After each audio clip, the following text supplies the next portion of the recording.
पितृदोष लग गया। किसी ने कहा कि तुम्हारे घर में पितृदोष है, बहुत कष्ट है, बहुत परेशानियां चल रही हैं, बहुत दुख है। 1 रुपये कमाओ, 1.25 रुपये खर्च हो रहा है, घर में कोई ना कोई बीमार पड़ा हुआ है। किसी ने कहा पितृदोष लग गया। पितृदोष लग गया। वास्तु के देव हैं शिव, पितरों के देव हैं शिव। 1 लोटा जल जब हम घर से लेकर चलते हैं तो पितृदोष भी समाप्त होता है, और 1 लोटा जल लेकर जब हम शंकर को चढ़ाते हैं तो वास्तु दोष भी समाप्त होता है। और तीसरे नंबर पर है काल सर्प दोष। ये दोष कैसे लगता है? काल सर्प दोष लगा कैसे? क्यों कहा ब्राह्मण देवता ने पत्रिका देखकर कि तुम्हें काल सर्प दोष है? पहले के समय में ये दोष नहीं होता था। बुजुर्ग माताएं बैठी हैं, पूर्व समय में बहुत बड़े बड़े ज्योतिषी होते थे। जितनी बुजुर्ग माता बैठी हैं 80 साल, 85 साल, 70 साल की, उनके भी गांव में, उनके भी पीहर में बहुत बड़े बड़े ज्योतिषी होंगे, और कभी उन्होंने किसी के मुख से नहीं सुना होगा कि काल सर्प दोष होता। कभी नहीं सुना। अभी अभी एक दोष चालू हुआ जिसको कहते हैं काल सर्प दोष। कहां से प्रारंभ हुआ? उसका प्रारंभ का कारण क्या है? उसके प्रारंभ का एक ही कारण है। क्या कारण है?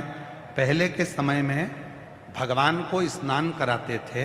घर में जो थाली में, पात्र में भगवान को स्नान कराते थे, उस स्नान का जल, भगवान के स्नान का जल हम पेड़ों में, पौधों में, बगीचे में डाल देते थे। अब भगवान के स्नान का जल हम बगीचे में नहीं डालते। अब हम भगवान के स्नान का जल पेड़ों में नहीं डालते। हम भगवान के स्नान का जल हम क्या करते हैं? उसके स्नान का जल, परमात्मा के स्नान के जल को ले जाकर तुलसी के क्यारे में डाल देते हैं। अब तुलसी के क्यारे में डाला तो गणेश जी महाराज का भी स्नान तुमने थाली में कराया, शिव जी का स्नान भी तुमने थाली में कराया, शालिग्राम भगवान का स्नान भी थाली में कराया, लड्डू गोपाल का स्नान भी थाली में कराया, देवी जी का स्नान भी थाली में कराया। एक ही थाली में तुम्हारे मंदिर में जितने भगवान हैं सबको तुमने थाली में रखा, लोटा उठाया, सब पे जल चढ़ाया, सबका स्नान कराकर और पहुंचकर तुमने मंदिर में वापिस रख दिया। सबके स्नान का जल एक साथ ले जाकर तुमने तुलसी जी में डाल दिया।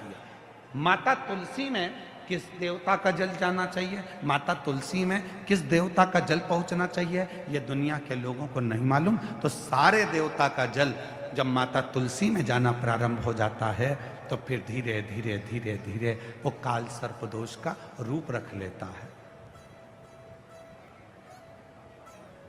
काल सर्प दोष। इसलिए पहले का नियम अपनाओ।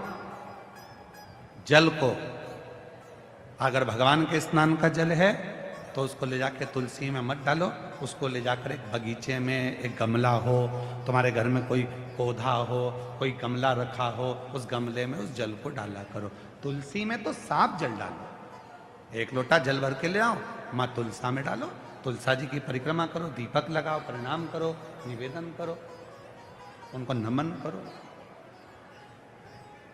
पर हम क्या सोचते हैं कि सारे स्नान का जल तुलसी जी में ले जाके डालो।